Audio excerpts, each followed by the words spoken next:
he said no, and but they were planning on doing it. So this is where we get them from. They used to be up in Reno, but now they're in Washington. No, what are the precipitates? I mean, have they? Well, we've had it analyzed, and they have a hard time analyzing that stuff. But basically, I think it's just hydrocarbons. You know, and What do they want? they're $50 a piece. This one, as you can see, is like a little rusty color. But I had this sitting in here for 25 minutes or so. But so this is the one that probably should change color.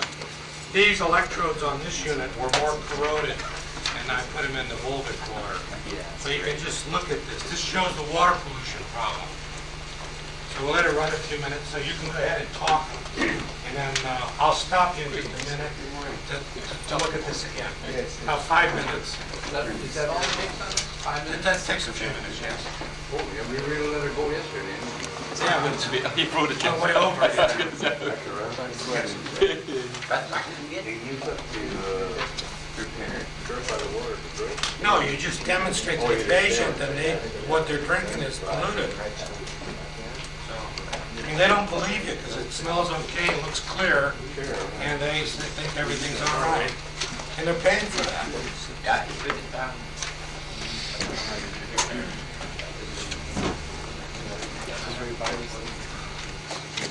While they're talking, one other thing.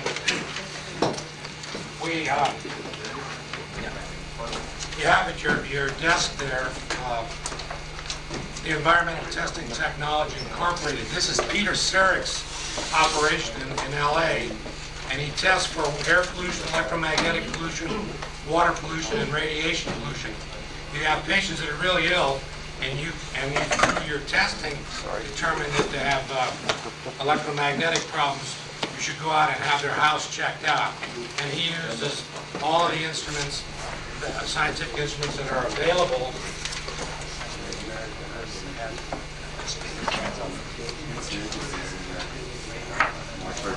Here's an article, indoor air pollution, this month, Scientific America.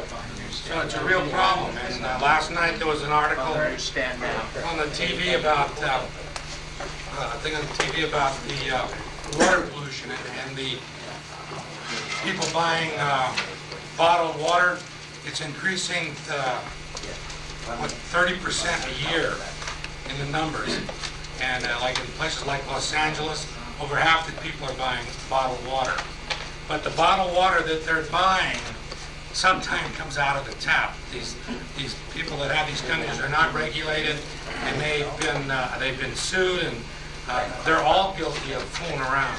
May I say something? I don't want to put down your water, but a couple of my colleagues did double-blind study about 20 years ago with water in plastic bottles, and every one of the sensitive individuals, hydrocarbon sensitive, showed positive to water contained in soft plastic. Well, look, this is an economic compromise, all right? Yeah, right. The pure water is better to have even if it's in there, but you don't leave it in the sunlight or expose it to heat. But you can get it in glass bottles too. I mean, And then I don't know if everybody knows, but about 4 years ago, EPA told us that we absorb more chemicals in dilute solution in baths and showers than we do drinking the same water. well, yeah, that's right. The environmentally ill patient And gets of sick by course, taking a shower. chlorine produces two progeny, trichloroethylene and chloroform, to just mention other problems. Yeah, you weren't here the first day we went through water a little bit, when we talked about it. You filter your shower water. Darf ich zu dem Problem von der Volvic-Flasche noch etwas sagen? Could I comment on the problem of the Volvic bottle? Everybody's got something to say. Wir haben ganz zu Anfang In the very beginning, haben wir Volvic-Wasser in Deutschland in Glasflaschen bekommen. we have been able to buy Volvic water in Germany in bottled glass bottled bottles. Dann hat aber der Rücktransport über die Grenze nach Frankreich viele Schwierigkeiten gemacht. However, this presented quite a problem in returning the bottles back to France across the border. Außerdem war das Wasser dann außerordentlich teuer. In addition, the water became very expensive. Und dann hat die Firma umgestellt auf Plastikflaschen. This is what forced the company to change to plastic bottles. Und als Professor Vincent, der ja die Quelle entdeckt hat, And as Professor Bresson, who was the one who discovered the well, habe ich Professor Vincent gefragt, warum das in Plastikflaschen I macht. asked him the question, why do you now produce the water or bottled water in plastic bottles? Und dann hat mir gesagt, ja, weiß das. He explained, I'm aware of the problem, Und war ja einer der Hauptgegner gegen Plastikflaschen. and he was also one of the main ones who was opposed against plastic bottles. Aber diese Art Plastik, die hier verwendet wird, He was opposed to plastic bottles, not against, but the plastic which is employed here in this case, gehört zu der Gruppe der Hartplastik. it belongs to the group of the hard plastics, Und hat es mit seiner Vincent-Methode überprüft. and he used his Bresson method to check it out. Und dann hat gesagt, und da ist er zu dem Ergebnis gekommen, dass man das trotz der Plastikflasche nehmen kann. And he had to come to the conclusion that it is still good to use the plastic. Also es ist keine deutliche Veränderung gegenüber Glasflaschen festzustellen im Vincent-Test. He discovered that there is not a significant difference between the plastic and the glass bottles with his method. Ja. Außerdem dürfen Sie nicht vergessen, hat Vincent gesagt, In addition, the Bresson has explained that you should not forget dass die normalen Mineralwässer that the normal mineral waters eine Kohlensäure enthalten contain carbonated water und sind also sauer. and have an acid milieu. Und diese Mineralwässer, die Sie sonst kaufen, sind dadurch mehr aggressiv gegenüber Plastik. And so the usual available mineral waters are more aggressive in their reaction with the container. Und weil das Wolwig-Wasser kein Kohlensäure von Natur aus And enthält, because the Volvic water does not contain a natural carbonated content in it, ist das Hartplastik dieser Flasche noch weniger gefährlich. is the use of the hard plastic as the bottling material is less dangerous. Also das ist die Nachricht von Professor Vincent. This is the information according to Dr. Bresson. Und ich habe die ganze Sache an Ort und Stelle, ich war selber in Wolwig und habe das kontrolliert. And I was personally there at Volvic and have checked on this personally. Sie müssen nur an eines noch denken. Now keep one other thing in mind. Zumindest wir in Deutschland, ich weiß nicht, ob hier auch in den Staaten, At least we in Germany, I don't know how it is here in the United States, gibt es dieses Wasser auch versetzt mit Kohlensäure. this water is available augmented with carbonation. Dieses Wasser, diese Kohlensäure kommt aber von Vichy aus der Quelle. But this carbonated water comes from the Vichy well. Also 50 Kilometer entfernt von Wolwig. That is about a distance of about 50 kilometers from Volvic. Das ist natürliche Erdkohlensäure, This is a natural ground carbonation. aber fremd für diese Quelle. However, it is foreign to this Volvic well. Und dieses Wasser mit Kohlensäure And this water containing the carbonation wird nicht in Plastikflaschen vertrieben. is not distributed in plastic bottles Aus den Gründen, die ich gerade erklärt habe. because of the reasons which I explained before. Is this an answer for you? So would that be somewhat of an answer to you? Well, let's just take a quick look at this. You can see the water that came out of the faucet in the bathroom. This is what they're serving the guests in the hotel. Now, they don't know about this, but they should. And this was the Volvic, and of course, there's a little iron oxide in there, and that's it. It's a clean water. Ed, I had a patient ask me, isn't that just precipitating out the needed minerals, the good minerals in the water that you need anyway? No. I mean, how do you answer that? This is what's dissolved in the water. This is what they call this is pollution. This is visualize. This is it. Ed, Also, as one listens more and more to the biological presentation, they tell us when we say drink adequate liquid, they mean a neutral liquid, which is what Volvic is involved, rather than one that already has a lot of mineral contents. Well, it depends on who you talk to. And the advertiser might want you to drink soft drinks, you know. In fact, there are more people drinking soft drinks than there are drinking water. Many people live on that. Stan, you're saying. Would you ask Dr. drink Kramer water, and some people say what about mineral water? whether he knows what I've never polymer had a soft drink with this. origin this bottle is? Is it a vinyl or an ethylene polymer? He said hard plastic. Just hard. Hard plastic. That's necessary. A soft plastic, not good. Always not Right. good. I wondered if he knew whether it was an ethylene series or Och fragt über die chemische Zusammensetzung von dem Plastik. vinyl. No answer. So, can we start now? Please. In die Reihe der Plektikler. Ja, das reicht. Ja. Also, sehr verehrte Kolleginnen und Kollegen, Greetings again, dear colleagues. na, unser Kurs steht im Zeichen des Herdgeschehens. Our course is oriented in the position of focus, happening, occurrence. Und so möchte ich Ihnen heute früh zuerst einmal einen Überblick geben And so this morning I want to give you an overview über das Herdgeschehen in den verschiedenen Lebensaltern. about the focus occurrence in the various stages, age stages. Dabei ist unverkennbar, And this is it is unavoidable dass die Körperabwehr im jugendlichen Lebensalter that the immune resistance in youth in der Regel am größten ist. is, as a rule, at its highest. Also das Grundsystem, wie ich es Ihnen nochmal dargestellt That means the habe, basic ground regulatory system, as it is schematically shown to you here, ist noch am wenigsten geschädigt is damaged at the least, und damit noch am besten leistungsfähig. and consequently has the greatest capacity. Mit zunehmendem Lebensalter nimmt das ganz natürlich dann zu. As we increase in age, this is somewhat compromised, Die Konsequenz ist, with the consequence dass Jugendliche durchaus Herde haben können, that juveniles can have foci present, aber deren Fernwirkung auf den übrigen Organismus which distant action on the total organism ist in der Regel gering is, as a rule, minor und kann meistens auch vom Abwehrsystem überspielt werden. and can generally be handled by the defense system. Anders dann im zunehmenden Lebensalter oder gar bei alten Menschen. Somewhat different than it occurs as we age or in an older individual.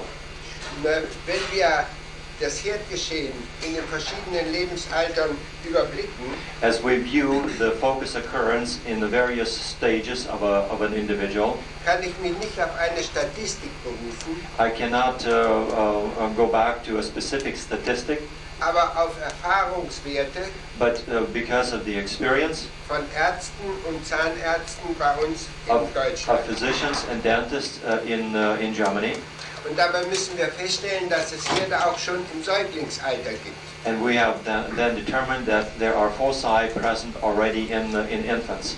Das kommt nicht gar sehr oft vor This does not occur frequently, und ist auch nicht so ganz einfach festzustellen, and it is not simple to make that determination, weil wir das Herdgeschehen bei Säuglingen mit Elektroakupunktur nur relativ schwer feststellen können. because it is very difficult with the use of electroacupuncture to determine the presence of a foci occurrence Wir werden in ja an noch, infant. wir werden ja noch darüber sprechen, And we will come to that a little later. aber hier so viel vorneweg.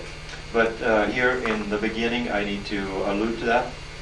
Die Finger und die Füße bei Säuglingen sind furchtbar klein The fingers and the feet on an infant are very, very small. und unsere Elektrode hat zumindest 3 mm Durchmesser, Plus, our electrode has about 3 millimeter diameter. ist also relativ groß. And so in relation, it is quite big. Dann können die Säuglinge die Elektroden nicht halten, And of course, the infant cannot hold to the hand electrode. da muss die Mutter mithelfen. So the mother has to help along. Und dann halten die Säuglinge Säuglinge auch furchtbar schlecht still. And of course, the infant is not known to be quiet or hold still. Also es hat auch rein technisch erhebliche So Probleme. you have immediately technical problems. Aber immerhin das können wir sagen. But still, we can say this. Wenn Säuglinge Herde haben, If infants have foci present, dann sind das meistens Herde im Ohrbereich. then those are usually foci in the ear area. Und meistens sind das Mastoididen And mostly those are mastoids oder Probleme im Innenohr. or problems in the inner ear.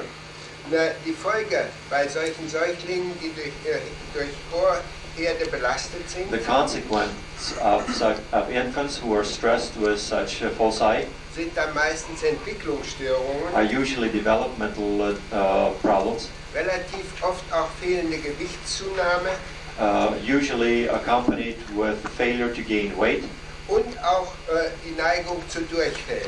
and also the tendency to have diarrhea. Und schließlich ganz deutlich erkennbar And last, very easily recognizable, eine verminderte Resistenz gegen Infektionskrankheiten. also a diminished resistance to infectious diseases. Also merken wir uns betreffs Herdgeschehen beim Säugling, And so remember, in reference to foci occurrence in infants, in einer kurzen Wiederholung, in a brief summary, meistens Herdgeschehen durch Ohrherde, mostly foci occurrence through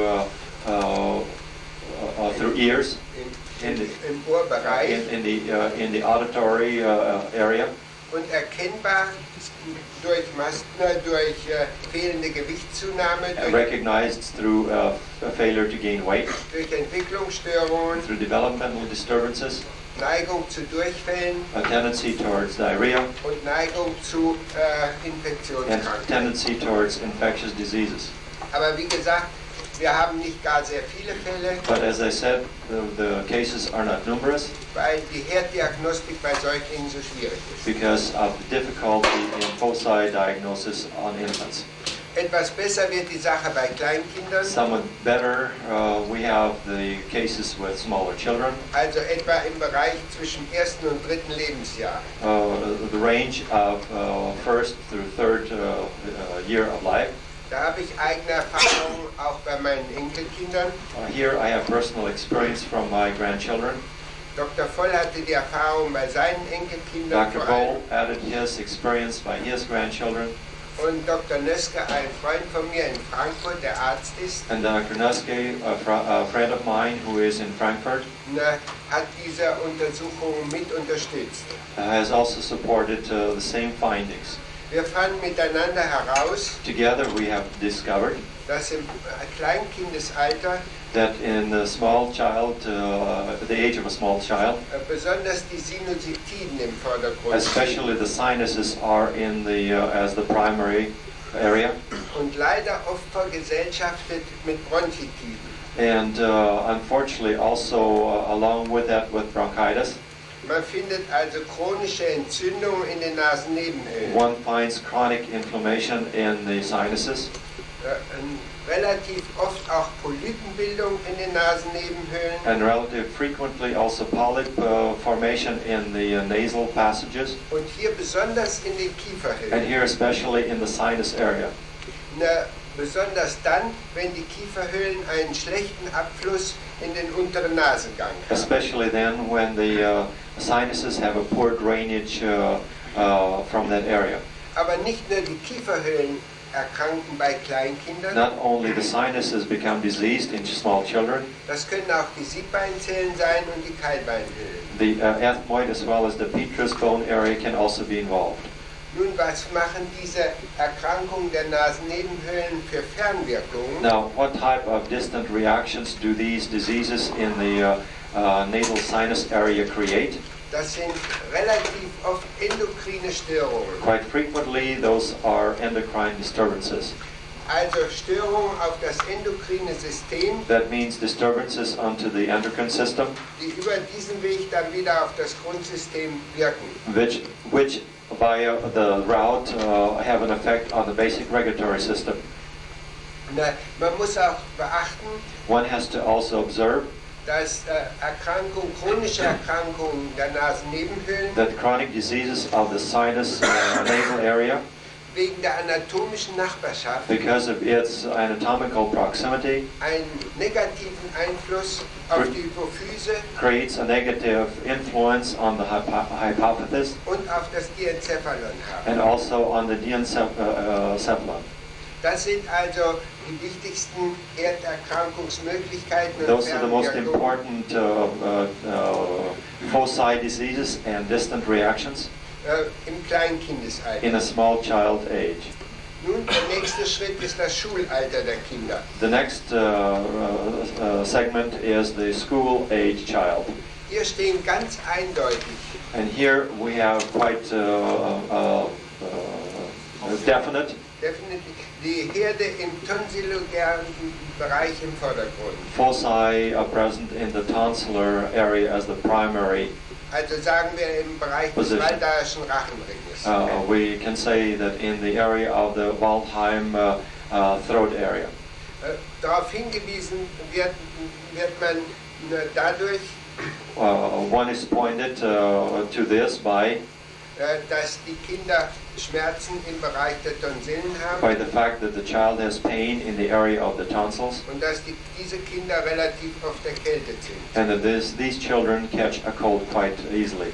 Und wenn man auf die Fernwirkung dieser Herde eingeht, And if one pursues the the remote action of these foci, findet man bei diesen Kindern im Schulalter wohlgemerkt one can find in these children of school age, especially, vielfach rheumatische Beschwerden, or emphasized, especially rheumatic distresses, die man sich sonst gar nicht erklären kann. which otherwise defy any explanation. Und wenn Sie dann daran denken, dass selbst diese Kinder Cortisonpräparate bekommen, And then if you think that these children do receive cortisone preparations um die Symptome zu beseitigen in order to eliminate the symptoms und die Möglichkeit wieder zu haben, dass die Kinder in die Schule gehen können, in order to increase the possibility so the child can continue attending school, dann können Sie sich denken, dass selbst diese Kinder durch Cortison schon im Grundsystem gestört werden. then you can very well imagine that these children are already damaged by the cortisone in their basic regulatory system. Als Fernwirkung haben wir jetzt die rheumatischen Beschwerden As erkannt. distant reaction, we have already recognized the rheumatic disturbances.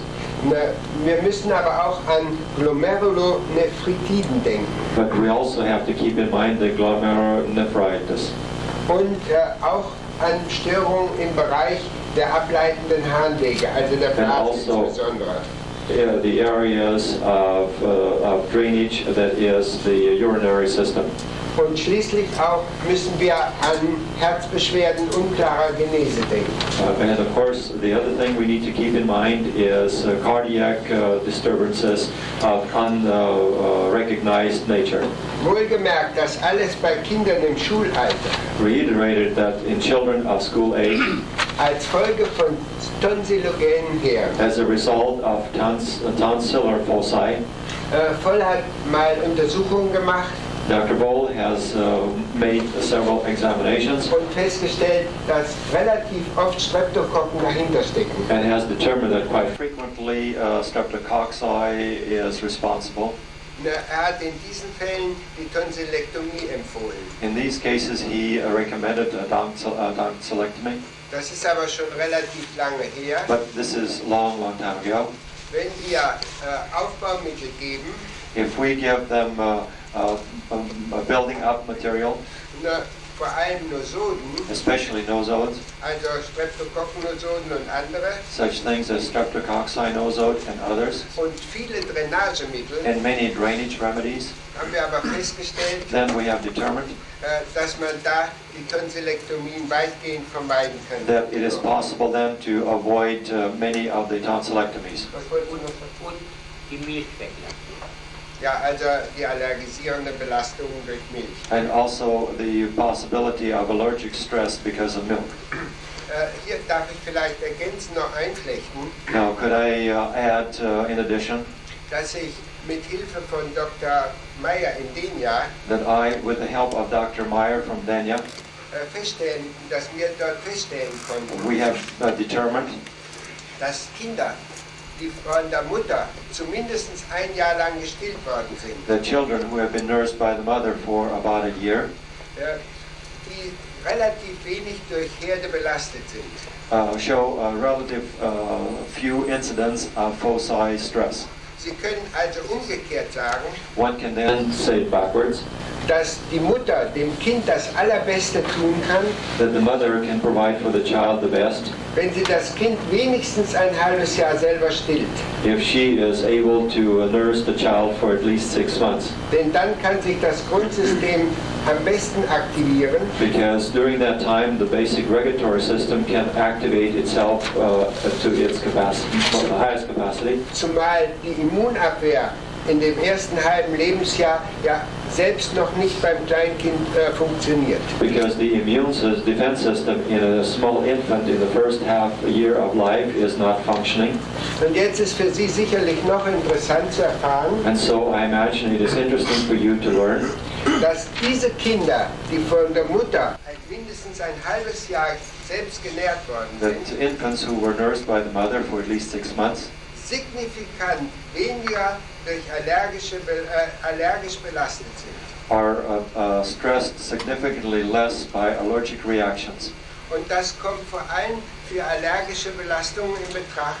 And that especially applies to allergic reactions Für allergische Belastungen durch Milch, through milk, also Kuhmilch meine ich, that is cow's milk, oder entsprechende Produkte aus Kuhmilch or other products made of bovine origin, und für Produkte aus Weizenprodukten. and also products of wheat origin. Denn die Milchersatzmittel, Because the milk substitute products, also wenn die Mutter keine Milch gibt, muss ja das Kind was zu essen kriegen. that means that if the mother is devoid of milk nourishment, Werden von der Industrie heute im Wesentlichen hergestellt the industry today provides for the child products. auf der Basis von Milch They are mainly based on milk und von Weizenprodukten. and also wheat products. Wenn Sie also eine Erwachsene später auch haben, So if you have them later on, adults, die empfindlich sind, also allergisch sind gegen Milch und Weizenprodukte, those that are sensitive to milk and wheat products, können Sie fast immer erfahren, you can then practically every time expect dass diese Kinder nicht lange genug von der Mutter gestillt worden that as a child they were not nursed long enough by their mother. Ich denke, das ist für Sie sehr wichtig zu erfahren. So perhaps this is an important fact for you to know. Also, wenn die Mutter für ihr Kind was tun will And so if a mother wants to do the best for her child, und wenn sie auf biologische Ernährung Wert legt, and if she puts great value on biological nutrition, bleibt ihr gar nichts anderes übrig, als zumindest ein halbes Jahr zu stillen. there is no other choice for her but to nurse the baby for 6 months. Sie spart sich viel Kummer, She then will save a lot of heartaches. das Kind ist relativ zufrieden The child is quite satisfied, und es spart der Familie erhebliche Kosten beim Arzt. and also the family will save considerable expenses with the physicians. Wenn ich Ihnen das sage, bin ich mir durchaus bewusst, Well, as I share this with you, I'm totally aware dass die jungen Frauen heute ganz anders denken. that most young women today are of different opinion. Sie sind, sage ich mal ganz hart, viel zu bequem. And this may be harsh, but I would still say it, that they would prefer to have an easy way out. Und andere Frauen wiederum gehen ins Geschäft, And of course, other women rely on the store damit das Auto, die Waschmaschine und der Fernseher bezahlt werden können. in order to be able to pay for the car, for the washing machine, and so on. Entschuldigen Sie diesen Abschweif, aber ich dachte, es ist ganz wichtig. When he said Geschäft in German, that means actually work. The young mother goes for employment, and I translated it as a store. He meant the young mother today is encouraged to work, to seek employment in order to pay off the debts or the nice things that the family wants to have. Jetzt wieder zurück zum Herdgeschehen. And now back again to foci occurrence. Wir sprachen vom Herdgeschehen im Schulalter. And we were talking about foci occurrence in school-age children. Und sagten, dass im Schulalter die tonsillogenen Herde im Vordergrund stehen. And we mentioned that the tonsils are primary position in that disease condition. Dr. Hermann aus Hamburg hat diese Aussage untermauert. Dr. Hammer in Hamburg has supported the findings. Hat bei seinem Klientel festgestellt, In his clientele, he has determined dass die tonsillogenen Herde bei Schulkindern, that the tonsillar foci in school-age children dass die 67% ausmachen, also gut 2/3. are about 67% or 2/3 of the cases. Also das waren 67% tonsillogene Herde. That is 67% tonsillar foci. Bei den Kindern im Schulalter Because children of school age stehen diesen tonsillogenen Herden mit 2/3 nur 26% Zahnkieferherde gegenüber. Compared to the tonsillar foci, only 26% are foci originating in the jaw area, Und nur noch 6% Herde in den Nasennebenhöhlen. and only 6% foci in the sinus area.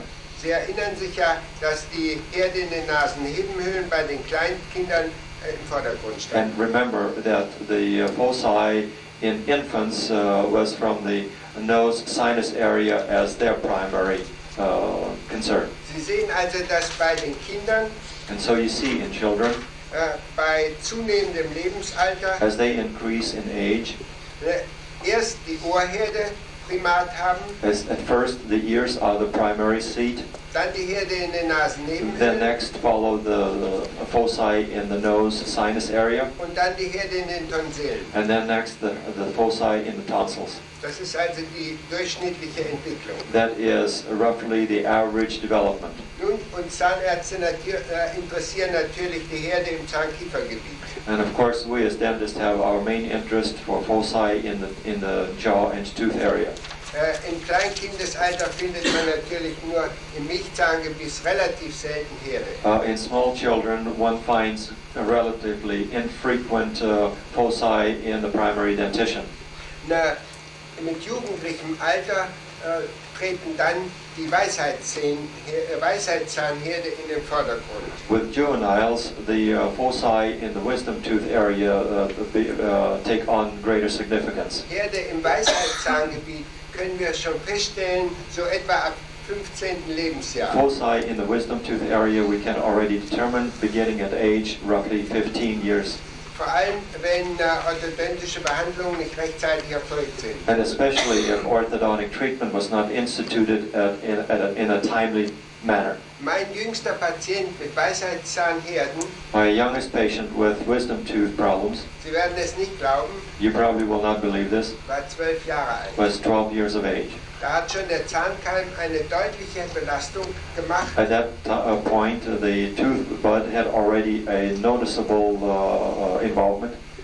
Die Folge waren The Schulschwierigkeiten results was difficult in school und unklare Herzbeschwerden. and very indefinite cardiac problems. Wir haben die Weisheitszähne entfernt, We removed the wisdom teeth, aber nicht alle miteinander, wie das die Schulmedizin macht, auf but not einmal, all at once as the school medicine would recommend, sondern schön im Abstand von 8 Wochen. but rather in a sequence, time difference of about 8 weeks.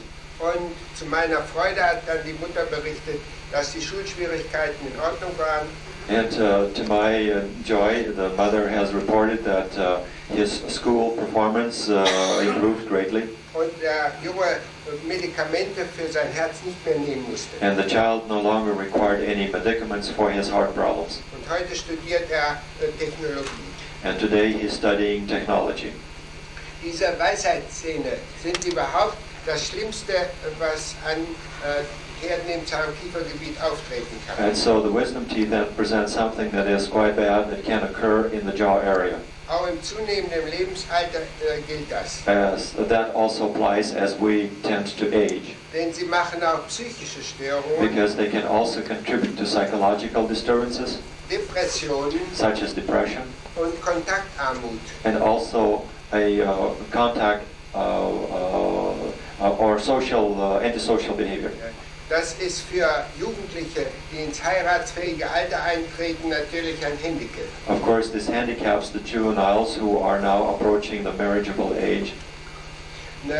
Die Weisheitszähne, das wissen wir aus dem Schema, The wisdom teeth, this we know from the schematics, machen darüber hinaus auch Störungen auf dem Dünndarm can also then present disturbances directed towards the small intestine und auf das Herz. and also onto the heart. Nicht zuletzt auch aufs endokrine Drüsensystem. Of course, and not last to mention also the endocrine glands. Wenn wir dann im Lebensalter weitergehen, And so as we pursue this program continuing in our age, nehmen die Herde im Zahnkiefergebiet immer mehr die hervorragende Stellung the ein. foci in the jaw area assume greater and greater primary positions. Dabei sind es sehr oft die oberen Seitenzähne, And this quite frequently involves more the upper teeth, welche Herdcharakter bekommen. which assume foci character. Und diese Herde sind dann sehr störend für die Patienten, And these foci are quite exert a great disturbance weil sie sekundär because secondarily, durch die anatomische Nachbarschaft through their anatomical proximity, auch Herde machen im Kieferhöhlenbereich. can create also foci occurrences in the sinus area. Also die Patienten bekommen eine dentogene, wie wir sagen, Sinusitis. And so the patient then has what we call dentogenic sinusitis.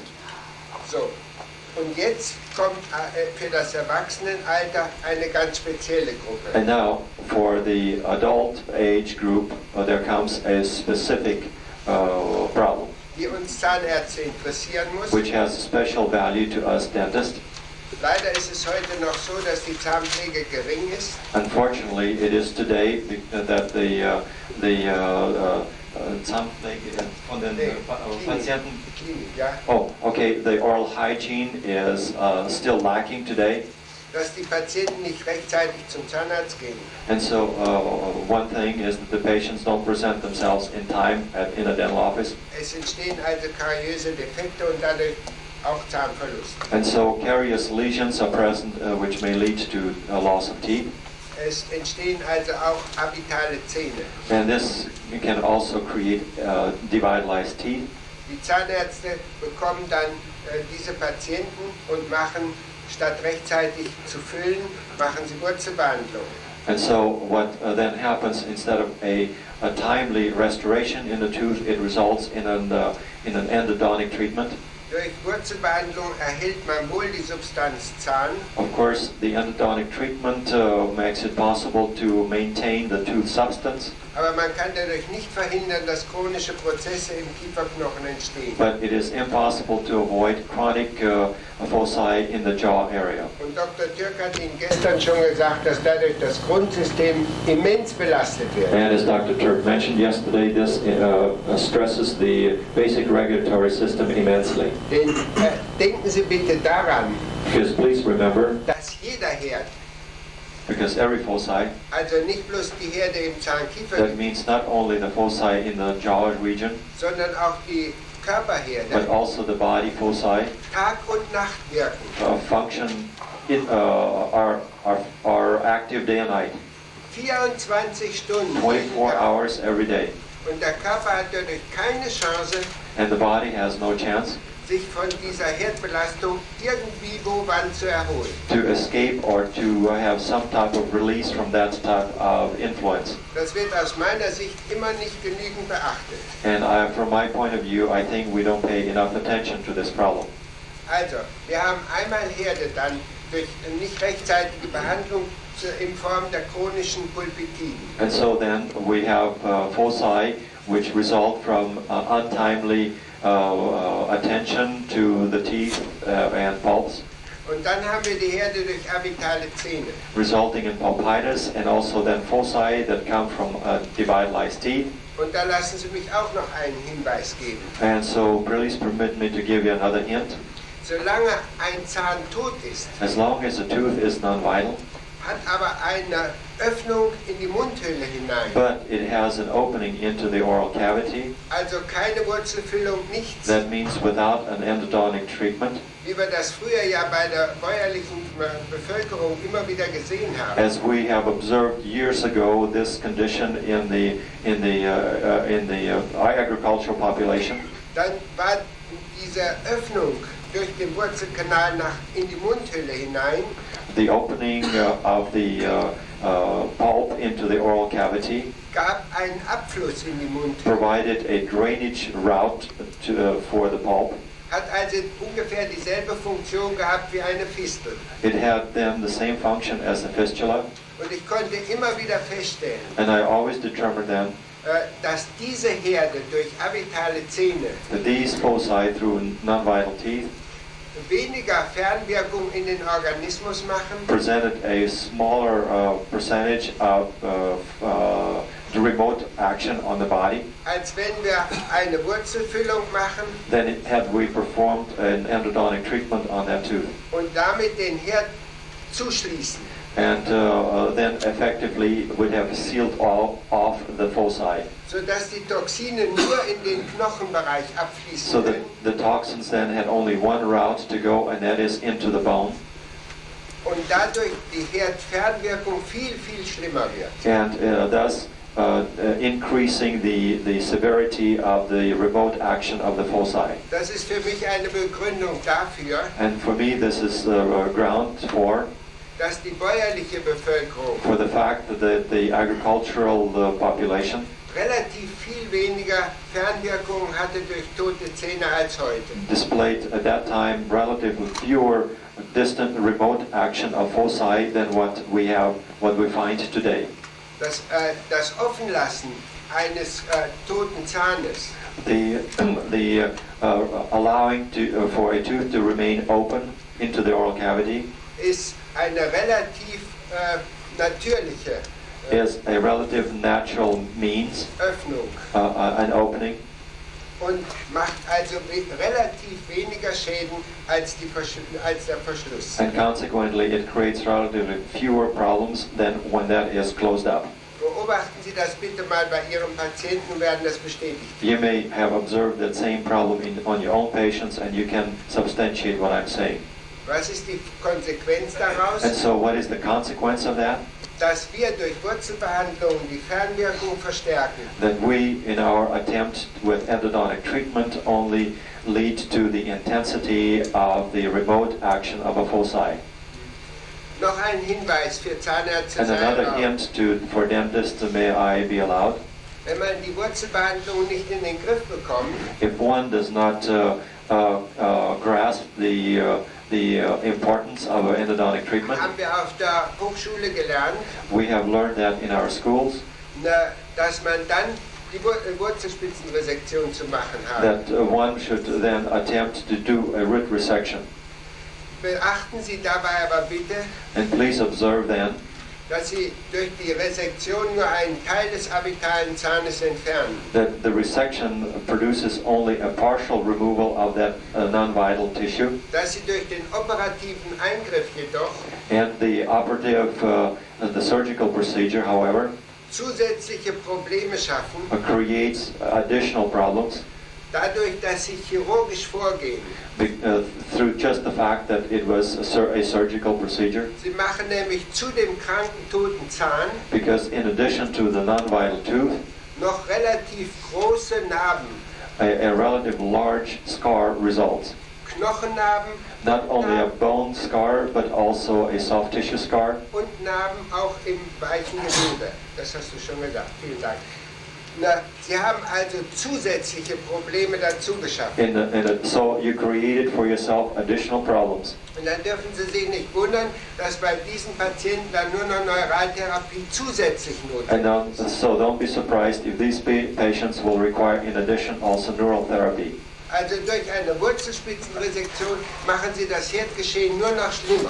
And so in doing a root resection, the foci occurrence is then worsened considerably. Und wenn ich mein eigenes Klientel überschaue, And when I view over my own patients, ich habe bei der Herddiagnostik noch nie einen Patienten gefunden, this review of foci diagnosis, I have never discovered a patient bei dem ein Zahn mit Wurzelspitzenresektion who had a tooth with a root resection nicht beherdet war.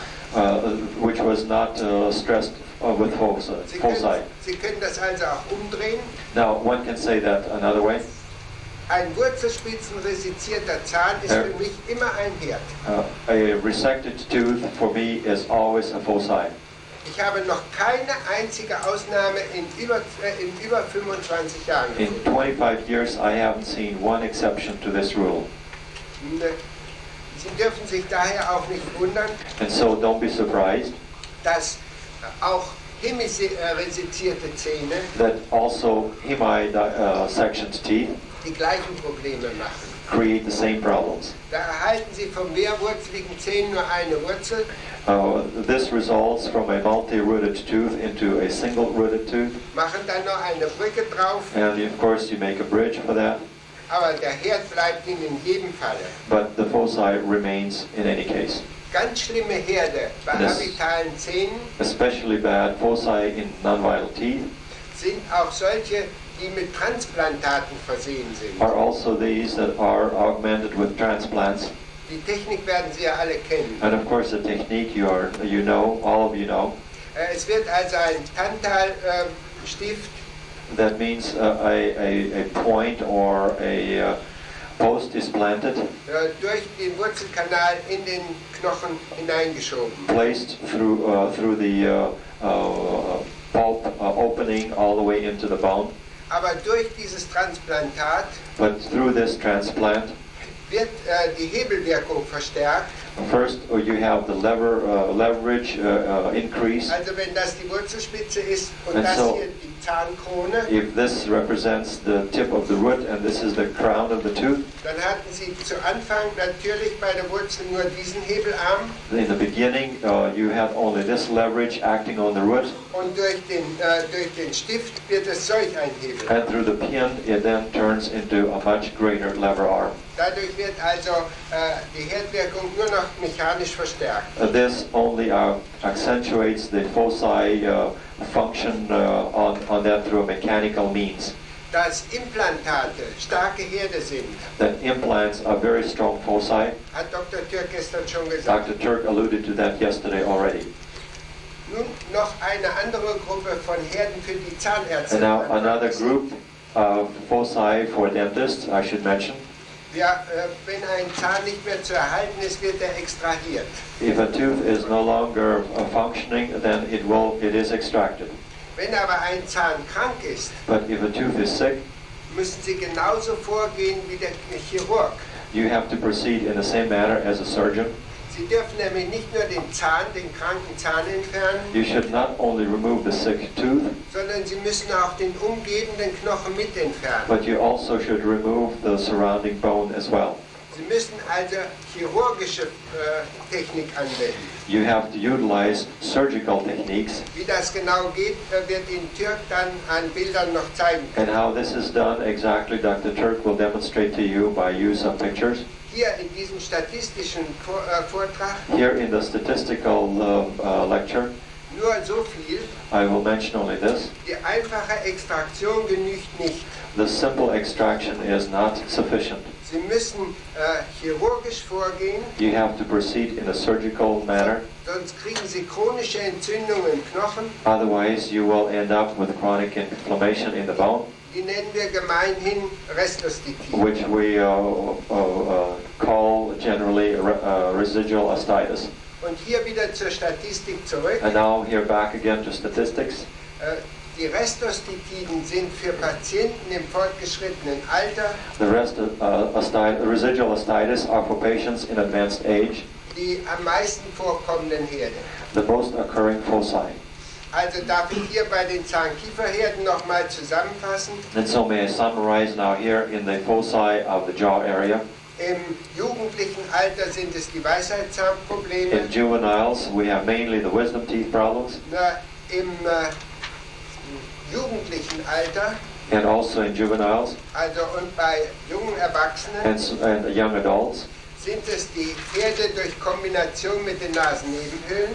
This presents foci in combination with the wisdom teeth and the sinuses, Wobei sehr oft der kranke Zahn die Ursache für chronische Nasennebenhöhlenerkrankungen ist. where quite frequently a chronic diseased tooth becomes then the cause for the sinus problem. Dann für Patienten im mittleren Lebensalter And then for patients in middle age, sind es all die Probleme in Zusammenhang mit habitalen Zähnen und Zahnersatz. all the problems connected with non-vital and restored teeth.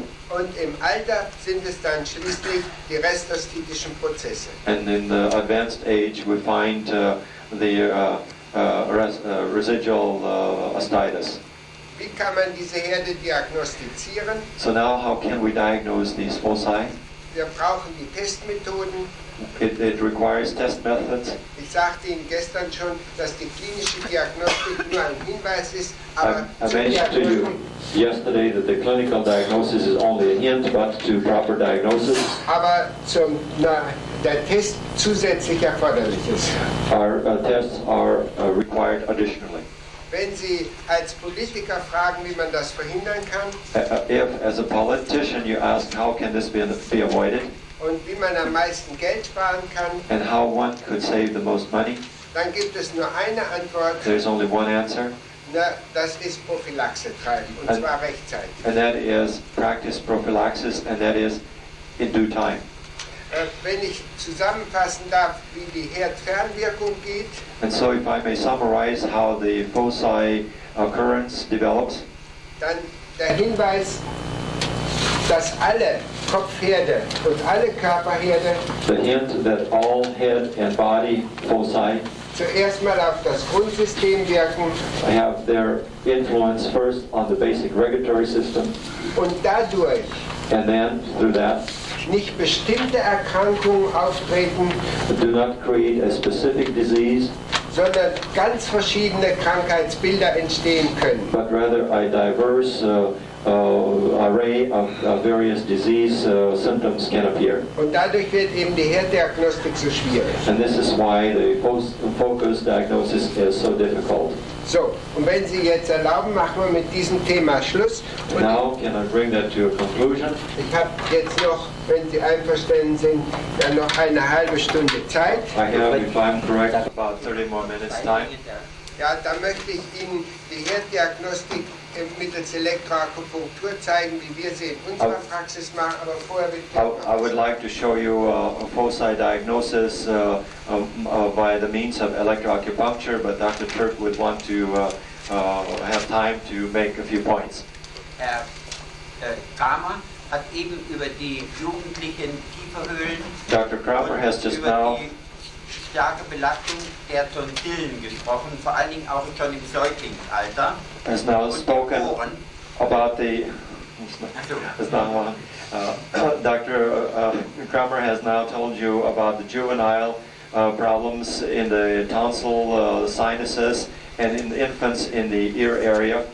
und wir wissen, dass alle von der Akupunktur, And we know that everyone, from the view of acupuncture, dass alle Yang-Meridiane, that all young meridians, also die Organe, die Yang-Meridiane im Kopf enden. that all the young meridians end in the head area. Und dass der Darm von den Yang-Meridianen energetisch gespeist wird. And that the intestine is supported energetically by the young meridian. Und so haben wir festgestellt, und Kramer ebenfalls, And we have determined, as well as Dr. Kramer, dass der Darm immer mit den Kieferhöhlen und den Ohren zusammenhängt. that the intestinal tract is always connected with the jaw and the ear area. Und durch die Frühimpfungen, and because of the early immunization, vor allen Dingen die bei uns früher obligaten Vierfachimpfungen, especially in our country, the mandatory fourfold immune injections, kommt es sehr häufig zu Dysbakterien des Säuglingsdarmes. it leads quite frequently to dysbacteremias of the intestinal tract of the infant.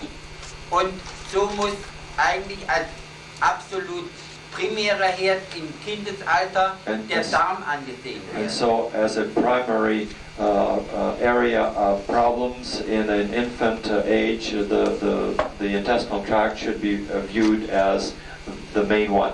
Und deshalb ist die Darmsanierung schon im Säuglingsalter And that is why the cleansing of the intestinal tract already as an infant bei diesen herdbelasteten Kindern im Kopfbereich by such children who are foci stressed in the head area die primäre Therapie. as the primary therapy. So, und nun zur Herddiagnostik. And now we go to foci diagnosis.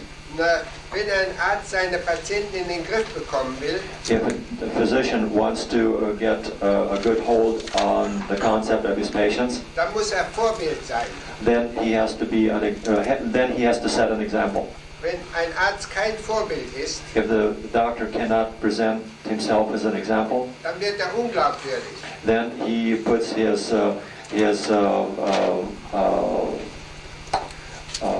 validity online. Yeah. Dann wird unglaubwürdig. Wenn also ein Arzt mit einem dicken Bauch And so, if you have a physician who has like Dr. Turk mentioned, a brewery tumor in his in his middle section, wenn der seinem Patienten empfiehlt, muss fasten, if he tells his patient that the patient should begin to diet, dann wird der Patient das niemals akzeptieren. the patient may have difficulty accepting that diagnosis or that recommendation. Der sagt höchstens, er soll selber anfangen. He may have this on his mind that perhaps the doctor should start with that himself. Dasselbe gilt natürlich auch für den Zahnarzt. And of course, we have the dentist in mind here as well. Schauen Sie, das sieht dann so aus. And of course, otherwise you will have this type of picture. Wenn er selber nicht in Ordnung ist im Zahn-Kiefergebiet, If he himself is not cleaned up in the jaw area, dann ist er höchstens gut als Vorbild zur Schmerzbeseitigung, then he may make a good example in removal of pain, aber nicht für Herddiagnostik und Herdtherapie. but certainly not for focused diagnosis and focused therapy. Nun muss ich Ihnen noch eines sagen, And now vorneweg. I would like to tell you something right in the beginning. Wir nehmen in unserer Praxis zur Herddiagnostik die Elektroakupunktur Reizstromdiagnostik. In our practice, we call the foci diagnosis the electrical stimulation test. Die Elektroakupunktur beruht aber auf Erfahrung. Electroacupuncture is based on experience, Und auf der Basis der Akupunktur, and on the basis of acupuncture, der Homöopathie of homeopathy, und der Elektronik. and the electronic. Diese drei sind Grundlage. These three are the basis. Ich würde Ihnen also dringend empfehlen, And now I would urge very strongly auf gar keinen Fall mit der Elektroakupunktur zu beginnen, not to begin with the electroacupuncture wenn Sie nicht wenigstens die Grundbegriffe von Homöopathie, Akupunktur kennen. if you are not familiar with the basic concepts of homeopathy and acupuncture. Und Sie müssen auch nochmal das Physikbuch aus der Schulzeit heraussuchen, And so you may have to go back to your physics books from your school time damit Sie die Grundbegriffe der Physik wieder in den Griff bekommen. so that you will again recapture the concepts of physics anew. Denn auch das Herdgeschehen ist ein energetisches Problem. Because the focus occurrence is an energetic problem.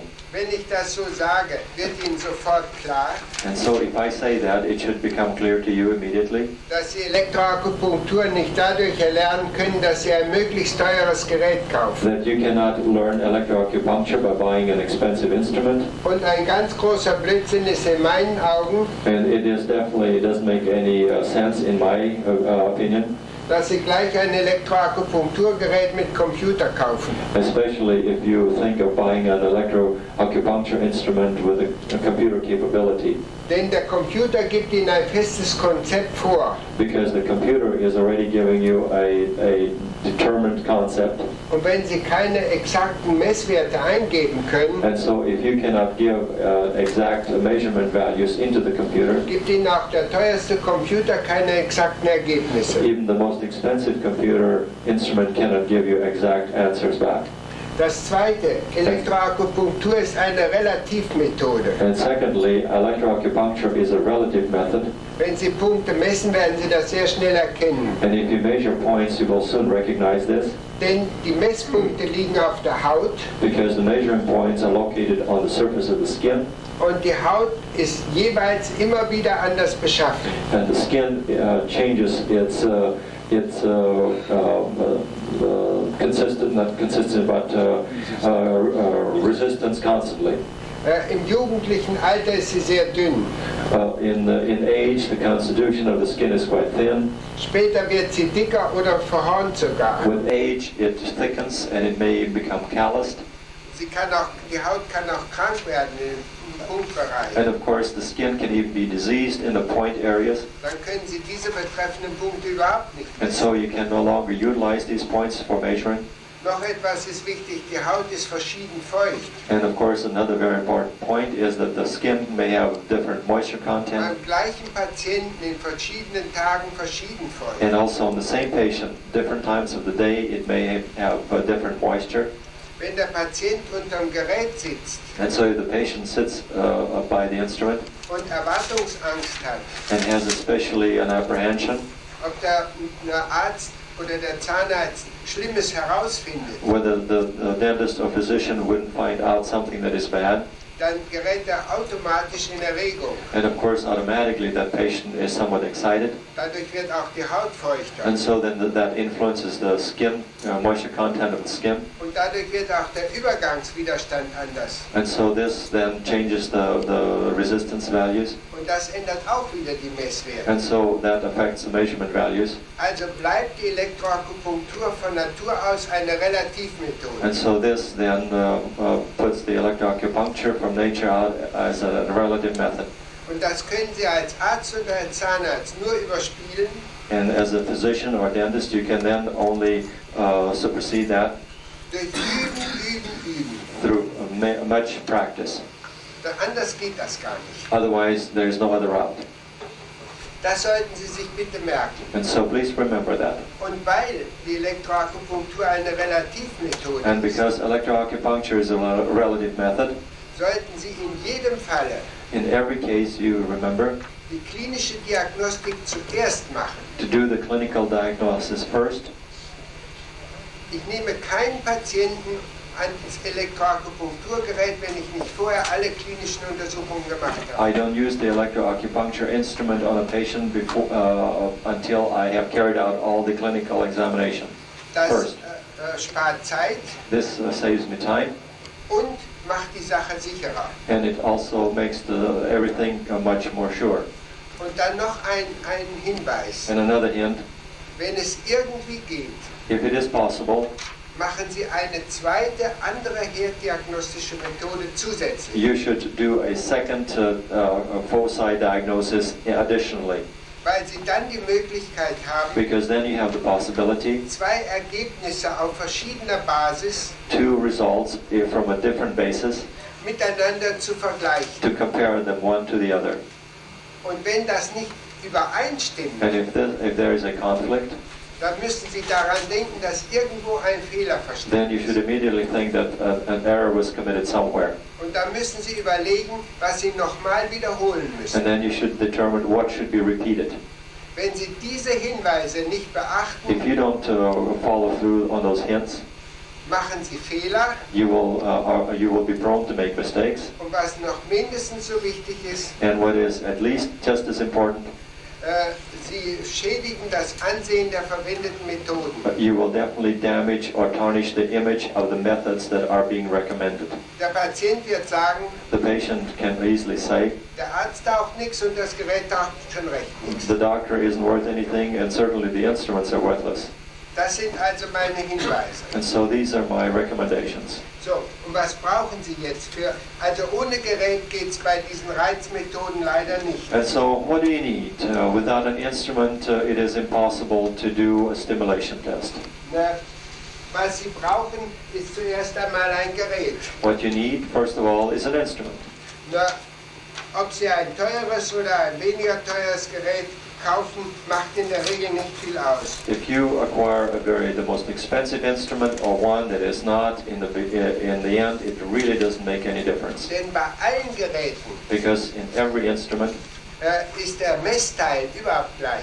the measurement part is all exactly the same. Also ob Sie dieses Gerät nehmen oder ein anderes vom Bitterling oder ein amerikanisches Gerät, das macht gar nichts aus. Whether you have this instrument or Peterling's or any one of the American made, it really doesn't matter. Das Messgerät ist immer ein Widerstandsmessgerät. The measurement instrument is only a resistant measurements instrument Mehr oder weniger empfindlich.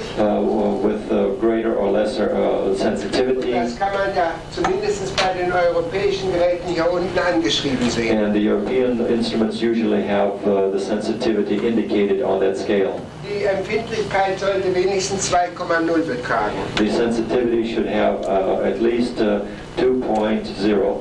Dann das Zweite, was bei so einem Gerät zu berücksichtigen ist, Secondarily, what you should consider in an instrument, wir brauchen ein Energieteil.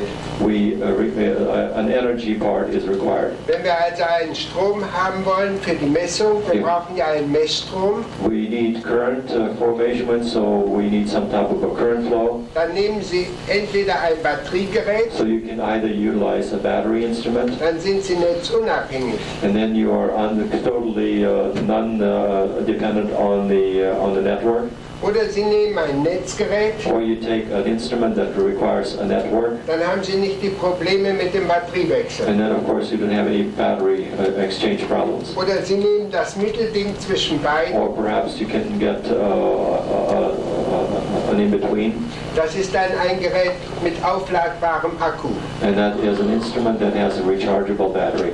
Aber vergessen Sie nicht, ein Akku muss gepflegt werden But keep in mind that rechargeable batteries require service, und wenn Sie einen Akku erneuern müssen, kostet das in der Regel viel Geld. and the rechargeable batteries, if you have to replace them, are quite expensive.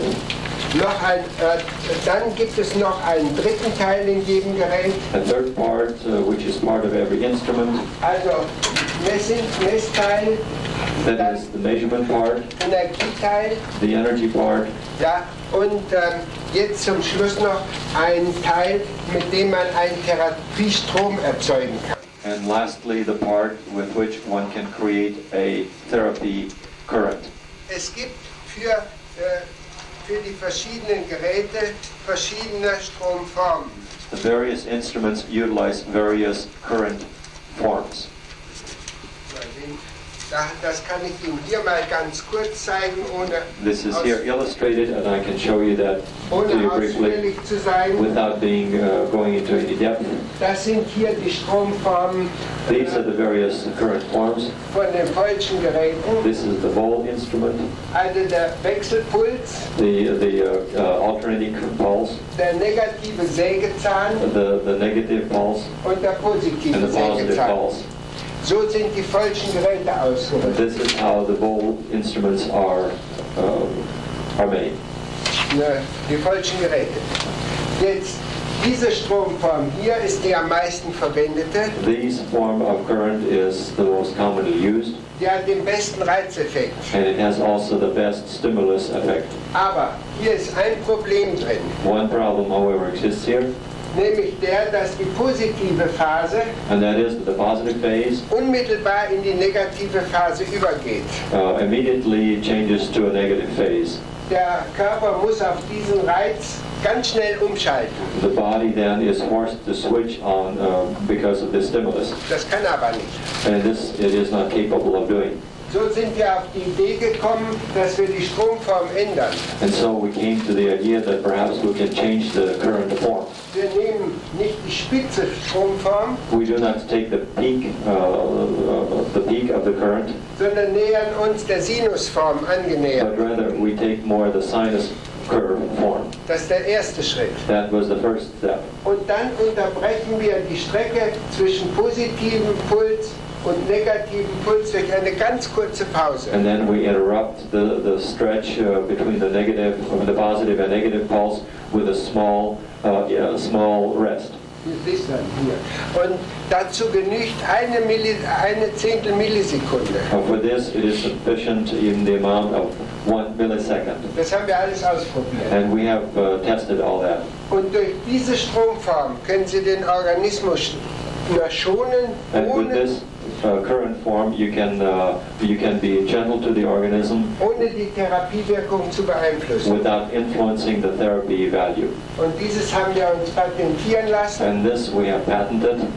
Dr. Pesel in Braunschweig ist ein Physiker Dr. Piesel in Braunschweig is a physicist, und Dr. Turk und ich haben die Gegenuntersuchungen and gemacht. Dr. Turk and I have done the clinical research on this. Das ist also jetzt der Unterschied zwischen den früheren und den neueren Stromformen. This is basically the difference between the early and the now available current forms. Noch ein Hinweis zu den Therapiegeräten. Another hint to the use of therapy instruments. In den falschen Geräten In the Vol instrument, haben Sie die Möglichkeit, den 10 Hertz Strom einzustellen, you have the possibility to utilize the 10 hertz current, also die 10 Hertz Frequenz. that is the 10 hertz frequency, Professor König in München hat festgestellt, and Professor Koenig in Munich has determined dass die 10 Hertz Frequenz die Grundfrequenz der Erde ist. that the 10 hertz frequency is the basic earth frequency of the earth. Wenn Sie also von einer physiologischen Frequenz sprechen wollen, So if you want to speak from a physiological frequency, dann können wir das mit 10 Hertz Frequenz gleichsetzen. then we can equate that to a 10 hertz frequency. Nun, in unserem Gerät, was Dr. Turk und ich verwenden, The instrument which Dr. Turk and I utilize, gibt es nur die 10 Hertz Frequenz. we have only the 10 hertz frequency. Mit der kann man alles machen. With this, we can do most anything. Es hat aber im Kreis der Deutschen Gesellschaft Kollegen gegeben, But it has in the circle of the followers of Dr. Vol, die haben gesagt, nein, man muss auch niedere Frequenzen haben. they have recommended that perhaps it is good to have lower frequencies. Das war insbesondere Dr. Klaus von Langenselbold. One of the main people in that was Dr. Klaus from Mainwald. Und so haben die Deutschen Geräte Frequenzen zwischen 0,9 und 10 And Hertz. so on the Volt instruments, you find frequency between 0 and 9 hertz. Und gerade Dr. Klaus war es, And it was Dr. Klaus der diese verschiedenen Frequenzen who utilized the various frequencies, für verschiedene Organe separiert hat. who has separated the various frequencies for the various organs. Also hat gesagt, gut, 10 Hertz ist die Grundfrequenz, He said, all right, if 10 is the basic or the ground frequency, ja, aber zum Beispiel die Frequenz 1,2 Hertz ist am besten für das Herz. but he said that the frequency 1.2 is the best frequency for the heart. Ich weiß die Werte nicht so genau, wir haben sie ja in der Tabelle. I'm not really all that familiar with all the values. You have a Sagen wir table. mal, die for that. Frequenz 5,6 Hertz sei gut für die Lebertherapie. And und so so weiter. let's say that for the liver, the best frequency is 5.6 or so and on. Ja, ich weiß aber diese Frequenzen jetzt So nicht don't auswendig. hold me to the frequencies. I want to just make a point. Aber dazu muss ich Ihnen eines sagen. And so I want to speak to that. Hierüber gibt es keine Statistischen Erfahrungen. This does not carry any kind of a statistical background. Und Dr. Klaus And Dr. Klaus hat mir selber has told me gesagt, himself dass das alles mit der Wünschelrute herausbekommen that hat. he used the Dowser rod for this to determine that. Also wenn Sie Frequenzen zwischen 0,9 und 10 Hertz spezifisch einsetzen, So if you utilize frequencies between 0 and 9.0, dann berufen sich alle nur auf diese Unterlagen von Dr. Klaus this is based only on the findings of Dr. Klaus, und der hat es nur mit der Wünschelrute gemacht. which has as its main use the Dowser rod. Wir können also mit diesen Spezialfrequenzen And so with these specific frequencies nicht vor der Schulmedizin bestehen.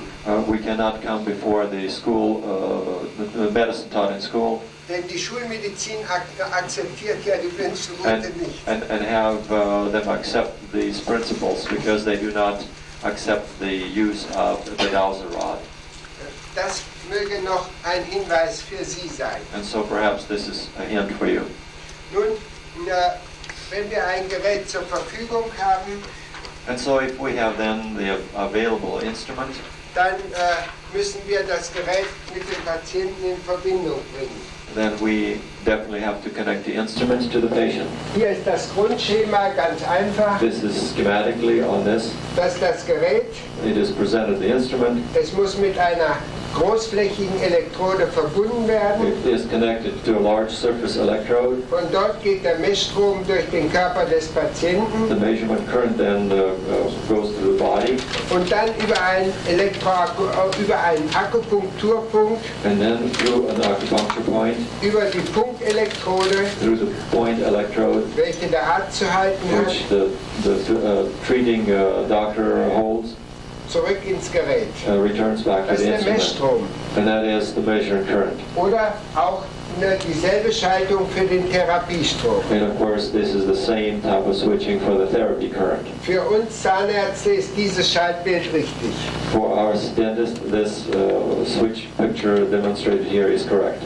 Noch ein Hinweis. Another hint. In Deutschland gibt es für die Elektroakupunktur zwei Richtungen. In Germany, we have two directions for the use of electroacupuncture. Die einen verwenden für die Gegenelektrode und für die Punktelektrode The ones utilized for the base electrode or hand electrode and point electrode, they utilize brass als Elektrodenmaterial as the electrode material, und die anderen verwenden Silber. and others utilize silver.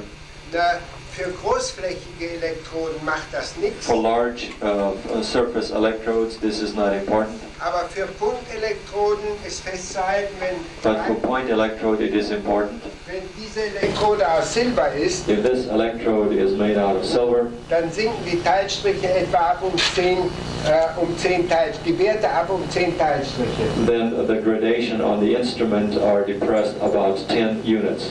Nur einen Fehler dürfen Sie nicht machen, One error you should not commit, hier Silber und dort Messing. that you utilize on one side silver and on the other side brass. Das ist absolut falsch. That would be totally wrong. Beide Elektroden müssen aus dem gleichen Material bestehen. Both electrodes should be made out of the same material. So, und nun zum Messen selber. And now to the measurement procedure itself. Wenn wir Härteagnostik im Zahn-Kiefergebiet betreiben wollen, When we perform focus diagnosis in the jaw area, der erste Arbeitsgang, das will ich jetzt nur mal so durchziehen, the first work process und da ist die Leitwertmessung Hand-Hand. is first the measurement, the hand-to-hand measurement. Also zwei zylindrische Handelektroden. That is, die those Patienten large in die Hand surface geben. cylindrical electrodes are placed in the right and left hand. Das bedeutet also, dass diese Punktelektrode This, hier this means that the point electrode on the one hand auch durch eine Zylinderelektrode ersetzt is wird. then replaced with a cylinder electrode, Und wir nennen das Messergebnis den Leitwert. and we call this the base value. Und der Leitwert sollte, wenn es irgendwie geht, etwa 80 Teilstriche oder höher sein. And the base value should have, if possible, 80 or higher value. Das entspricht in der Physik etwa 27 Kiloohm. Physics, for those who are physics, this translates into wie viel? 17 oder 27 Kiloohm. 27 kilovolts. Das wäre die Leitwertmessung. This is the base value. Wenn der Leitwert niedriger ist, If the base value is lower, dann müssen Sie den Patienten aufladen then you need to charge the patient oder die Messung an einem anderen Tag durchführen. or reschedule the measurement time to another appointment. Oft hilft es auch, wenn man dem Patienten nur die Hände leicht besser anfeuchtet. Sometimes it helps if one moistens the hands of the patient. Und dann noch eins, der Patient muss die Elektroden gleichmäßig und festhalten. Another thing, the patient should exert even and firm pressure on the electrodes. Sonst gibt es da auch Fehler. Otherwise, an error is introduced. Jetzt die erste Messung. Now, the first measurement. Die machen wir in der Regel am Hypothalamus. This is usually performed on the hypothalamus. Ich habe hier mal eine Folie, ich weiß nicht, ob man das weit genug sehen kann. I have here a slide. I don't know whether you can see this. All of you see that. Der Hypothalamus-Messpunkt liegt über dem Ohransatz. The hypothalamus point is positioned above the ear Auf der rechten und auf der linken Körperseite. on the right and left side. Sie können ihn relativ leicht finden, You can find it relatively easy wenn Sie das Ohr abziehen if you pull on the ear und dann über dem Ohransatz and then above the ear origin, the ligament, mit dem Finger with the use of your finger, massieren massage, und dann finden Sie über dem Ohransatz ein kleines Grübchen. and then in that area you should feel a small groove, Und genau in dem Grübchen, da liegt der Hypothalamus-Messpunkt. and right in that groove is located the hypothalamus measuring point. Dieser Hypothalamus-Messwert, den wir dort herausbekommen, This hypothalamus measuring point, which then is attained, ist nur ein Hinweis, is again only a hint welche Seite vom Patienten stärker oder weniger stark belastet which ist. side of the patient may be stressed to a higher degree. Also wenn die Messwerte zum Beispiel rechts und links, Hypothalamus rechts, Hypothalamus linke Seite, zum Beispiel nur 79 ist, So if the values of the hypothalamus on the right and left side is only 79 degrees or grades, können Sie in der Regel sagen, you can then assume generally dass kein Herdgeschehen vorliegt. that no focus occurrence is present. Wenn die Werte stark erniedrigt sind, If the values are lowered significantly, also diese beiden Werte stark erniedrigt sind, that means those two values are lowered significantly, dann kann das auf ganz andere Prozesse hindeuten. this can then point to considerable other processes as well. Zumindest sind ganz niedrige Werte im Hypothalamus kein gutes Zeichen. At least we have learned that low values in the hypothalamus are not good signs. Wenn Sie jetzt aber zum Beispiel Hypothalamus rechts 84 haben und links 78, wie hier dargestellt, If you have readings that show on one side 84 and on the other side 78 as is illustrated here, kommt es relativ oft vor, dass dann der Herd auf der rechten Seite ist. quite frequently we find that the focus occurrence is on the right side. Ich meine damit der stärkste And Herd. that is wherever the higher value is. Denn meistens ist es ja heute so, dass die Patienten auf beiden Körperseiten Herde haben. Because nowadays we find that patients have focus occurrence on both sides of the body. Also so wie hier im letzten Beispiel. And in this last example, Da sind Herde rechts und links festzustellen. here are demonstrated focus occurrences both on the right and the left side.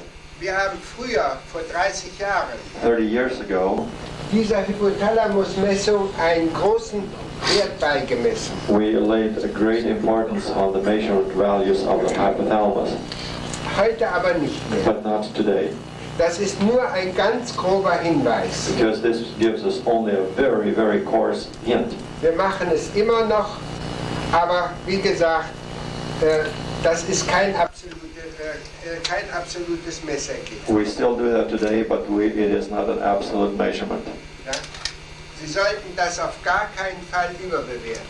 And so please don't place a higher value on this than necessary. Wir haben also jetzt schon 2 Schritte. And so now we have gone 2 steps. Das erste war die Messung The Hand-Hand. first measurement was hand to hand. Der zweite eine grobe Übersichtsmessung. The second, again, a very coarse or rough hint was the hypothalamus. Und jetzt Noch eine Übersichtsmessung, And now again, an overview measurement, damit wir wissen, ob Topfherde verschiedener Art da sind. so we could at least note whether the possibility of head foci is present. Dafür müssen wir die verschiedenen Punkte messen im Bereich der Nasennebenhöhlen, This allows us to measure the various points in the nose and sinus area. wir selber machen es in einer bestimmten Reihenfolge. I myself do that in a certain sequence. Wir messen zuerst den Punkt hier in Nasenrückenmitte. We first use that point in the lesion area. Das ist der Messpunkt für die große Nasenhöhle. That is the measurement point for the large sinus area. Auch hier wieder, Nose area. Yeah, the nose. dieser Punkt ist auch wieder nur ein Übersichtspunkt But again, here you have an overview point, und liegt auf dem Gouverneurgefäß. and it is on the governor vessel. Dann messen wir die Stirnhöhlenpunkte rechts und links. And then we measure the frontal sinus area right and left. Also dieser hier ist der linke Here's the left, und korrespondierend Corresponding auf der rechten the right. Seite. Alle zwei. both of them. Bitte? The frontal sinus. Frontseite. Give us a number, the measuring point. Ja, das können wir. Das ist zweite Blase. 2 on gallbladder. Not gallbladder, but urinary bladder. Yeah. Ja, das ist die zweite Blase hier. Das steht ja da. Dann als nächstes, wenn die zwei gemessen worden sind, And the next, when the two were measured, dann messen wir die Keilbeinhöhlenmesspunkte. then we measure the septal bone. Für die Keilbeinhöhlenmesspunkte haben wir keine Akupunkturpunkte, liegen dazwischen. For the septal bone opening, we don't have a acupuncture measurement Also point. die Chinesen kennen diesen Keilbeinhöhlenpunkt nicht. That is not a Chinese point. Aber auch hier wieder rechts und links zu And here messen. again, right and left. Der Punkt ist relativ leicht zu That finden, point is relatively easy to find weil er in der Nasenfalte liegt. because it is located in a fold of the nose, Und zwar genau am Übergang von der knöchernen Nase zur knorpeligen Nase. and that is exactly in the transition phase from the bone to the cartilage. Also wenn hier das knöcherne Nasengerüst zu Ende ist, So if that is the point where the bone ends, genau schräg von unten hinten herangehen. at an angle from the lower perspective, you approach that point. Wenn die Keilbeinhöhlen krank sind, If the nose septum bone is diseased, ist die Therapie relativ schwierig, then the therapy is quite difficult denn die Keilbeinhöhlen sind sehr verzweigt because those bones are branched significantly und sind schwer zugänglich. and also present a problem in accessibility. Heute gibt es allerdings schon Techniken, wie man auch an die Keilbeinhöhlen chirurgisch herankommen kann. However, today they develop methods which allow accessibility to those areas surgically.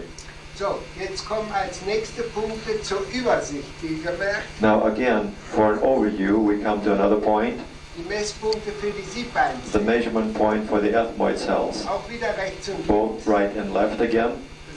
Diese Messpunkte entsprechen dem 20. Dickdarm. And this measurement point corresponds to number 20 large intestine, Hier dargestellt. and it is demonstrated right there on the corner of the nose. Den Messpunkt allerdings zu nah in der Nasenfalte messen, If you measure that point too close to the fold of the nose, werden Sie Schwierigkeiten haben, you can have difficulties weil diese Falte hier relativ oft feucht ist. because the fold in that area quite frequently is quite moist, Kriegen Sie zu hohe Messwerte. and you can have very high measurement values. Gehen Sie also mit Ihrem Messgriffel etwas weiter nach außen. And so then move your measurement electrodes slightly more laterally Dann messen Sie leichter. in order to facilitate your measurement.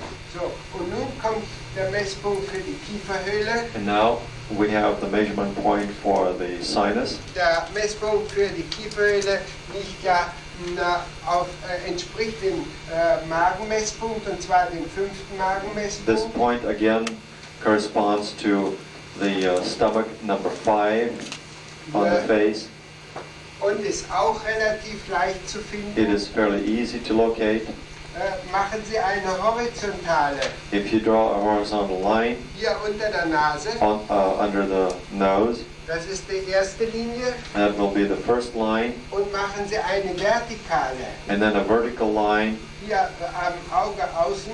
from the corner of the eye, the outer corner of the eye, Also hier. and where the two lines, Und dann kommen Sie hier unterm Jochbein an. and then you will approach the zygomatic bone, Und genau dort ist der Kieferhöhlenmesspunkt. and there you will find the measurement point for the sinus. Also eine That horizontale, is 2 lines, one horizontal, one vertical, eine vertikale und dann von unten ins Jochbein rein. and then approach it from an inferior position.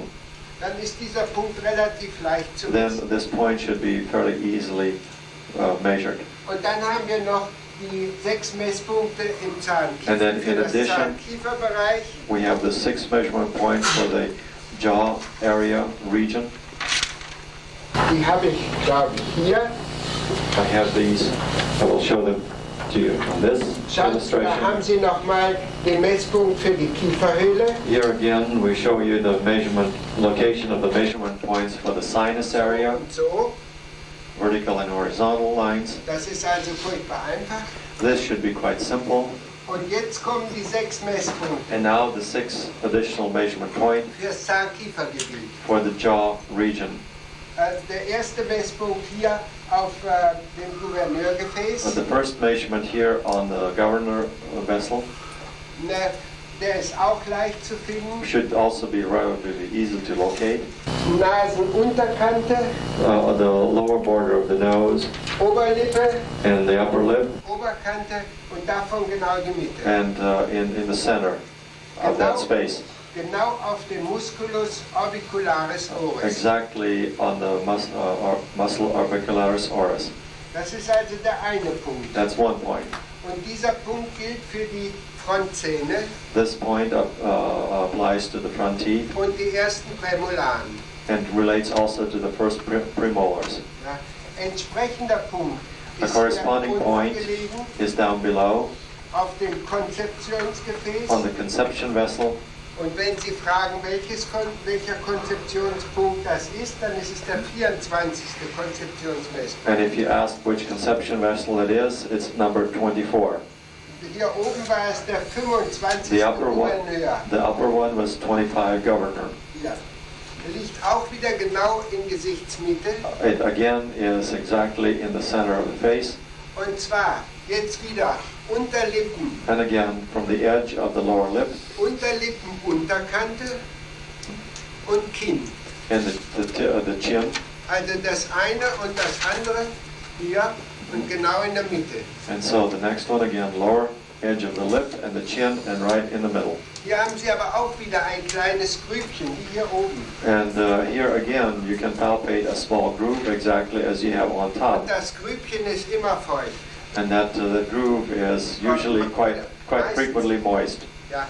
Und wenn Sie den Punkt genau messen wollen, sollten Sie ihn vorher abwischen. And so if you want to measure that dimpled area, you should clean it, wipe it first, Oder ein ganz klein wenig nach außen oder nach unten gehen. or perhaps move laterally or inferiorly from that point, Denn die Akupunkturpunkte sind ja nicht mikroskopisch klein. because the acupuncture points are not necessarily microscopically small. Sie haben ja einen Durchmesser von mehreren Millimetern. They usually have a diameter of several millimeters.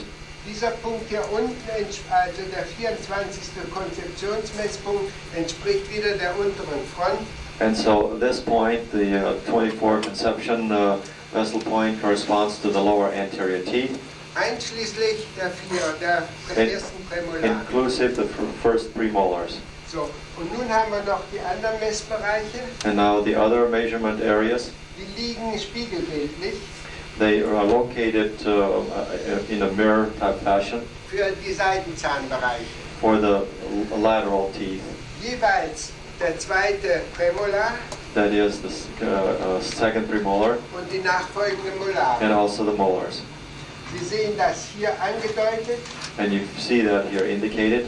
Für den Oberkiefer ist das jeweils der 7. Magenmesspunkt. For the upper jaw, it is the stomach number 7 Hier links und hier rechts. on the left and on the right. Korrespondierend Corresponding, der 8. Magenmesspunkt für die number 8 stomach Unterkieferseitenzahnbereich. for the lower jaw Hier links. on the left and Da on rechts. the right. Sie sehen, wenn Sie jetzt diese Punkte aus der Akupunktur betrachten, And so you see, if you view those points from the perspective of acupuncture, dass die alle 4 auf den Magenmeridianen liegen that all 4 of those are located on the stomach meridian, und dadurch kann Ihnen sofort deutlich werden, and so it should become clear to you immediately dass der Magenmeridian und das Zahnkieferseitengebiet zusammenhängen. that the stomach meridian and the jaw side region are interrelated.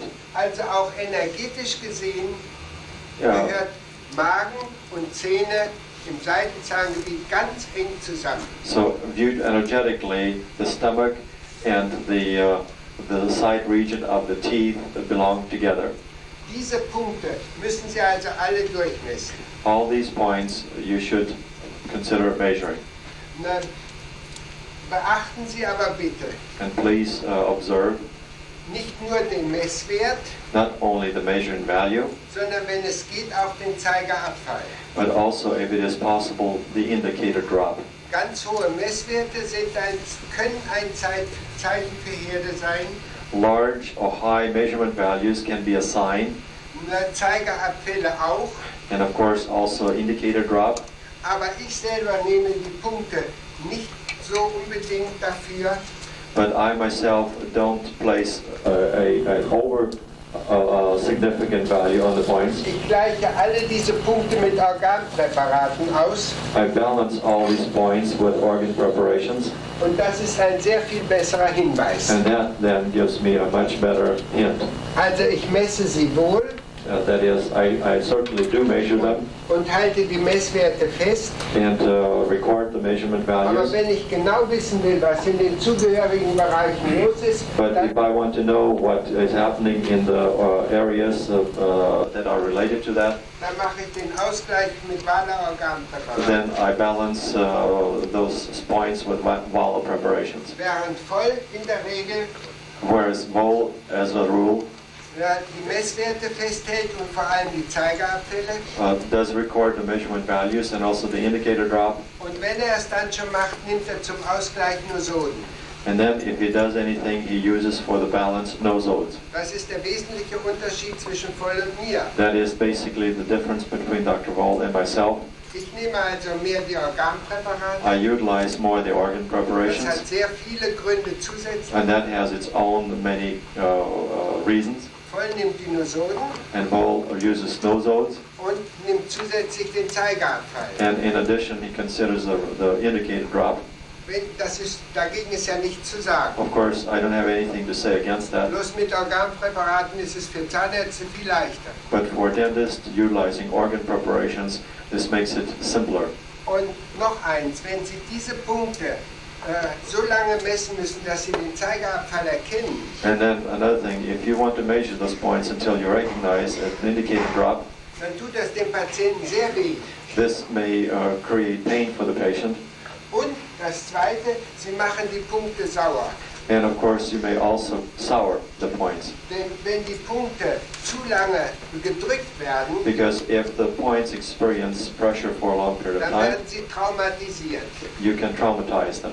Und dann können Sie hinterher nicht mehr genügend oft messen. And then afterwards, you cannot go back and remeasure them often. Bei Verwendung der Organpräparate brauchen Sie nur kurz hindrücken But if you utilize organ preparations, you can press only briefly, und dadurch schützen Sie die Punkte. and this preserves the points for you.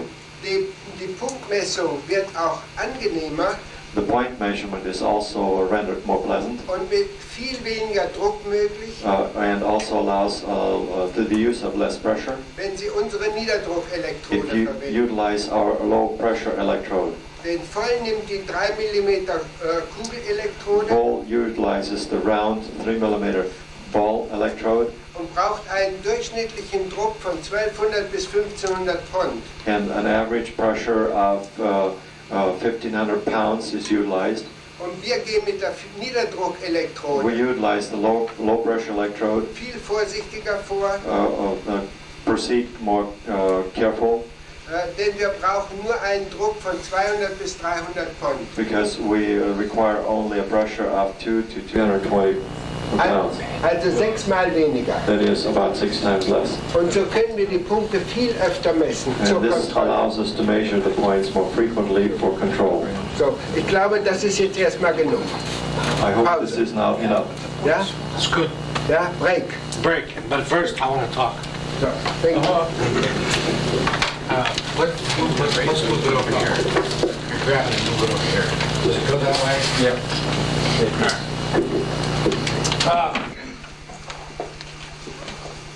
These points that he brings up are brought out pretty well in Leonhardt's book.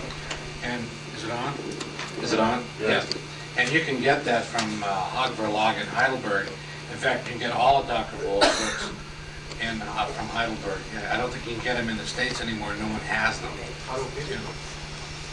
No, the whole 5-volume set of bowls. The first one, that people are new to this, the first one you should get is, of course, the one on odontons. And then you get the Werner primer book, the gray one, and then you get the Leonhardt's book.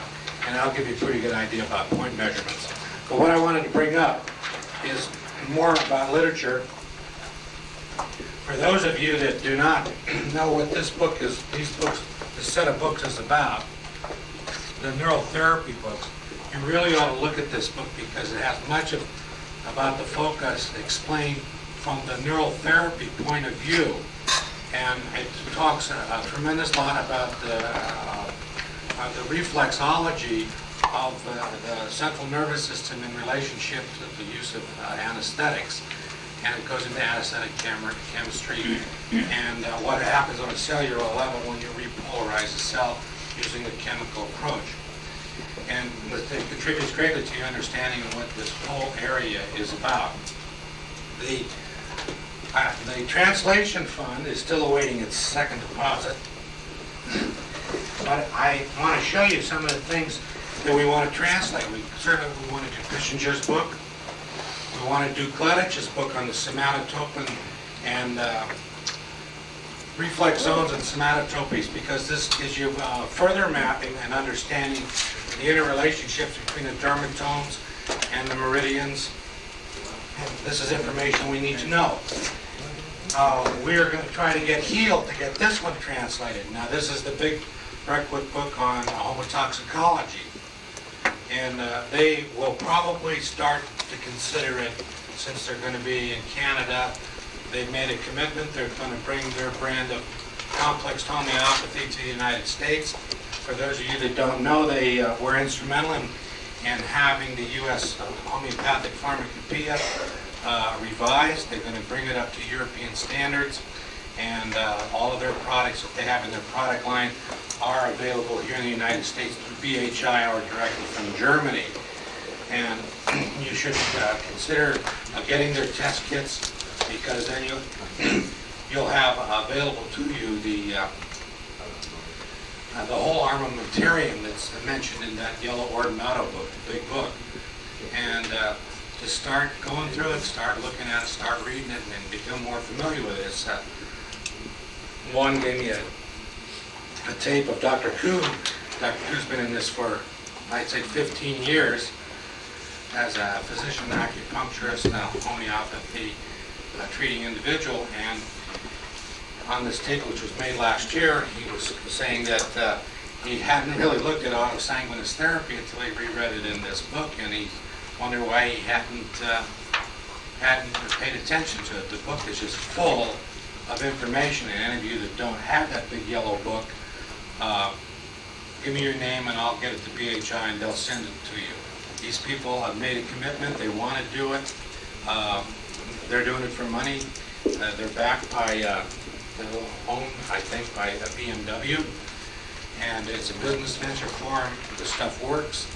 And we want to teach you how to utilize this particular area of medicine and the concept that we talked about, or Gary talked about on Tuesday, about homotoxicology and anti-homotoxic therapy.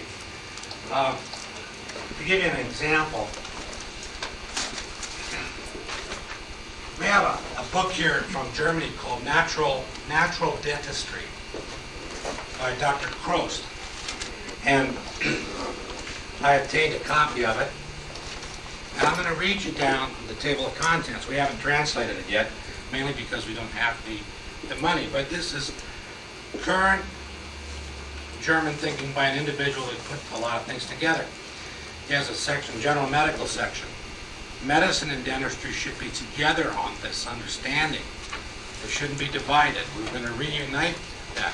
And we'll probably reunite it through the clinical ecologist, the environmental physician. General medical section, he talks about the introduction, biological foundations, like the coach was giving us the other day. The fundamentals, you train in the fundamentals, you understand it. And hopefully we're going to train everyone into understanding it the way Gary has looked at it, because we gave him that assignment to explain it the same way that Ralf understands it. And I think that he doesn't watch a lot of television. You know, but not like myself. I put the book up there and I hold on to it, you know, and as I'm watching TV. But anyway, so then he goes into the defense systems. Biological plasma body, new to me. Skin, mucosal barrier, cell, environment, complex, course of inflammation. HLV, NMR mechanism, whatever that is. Neurotoxicity defense, complementary system and biological mediators.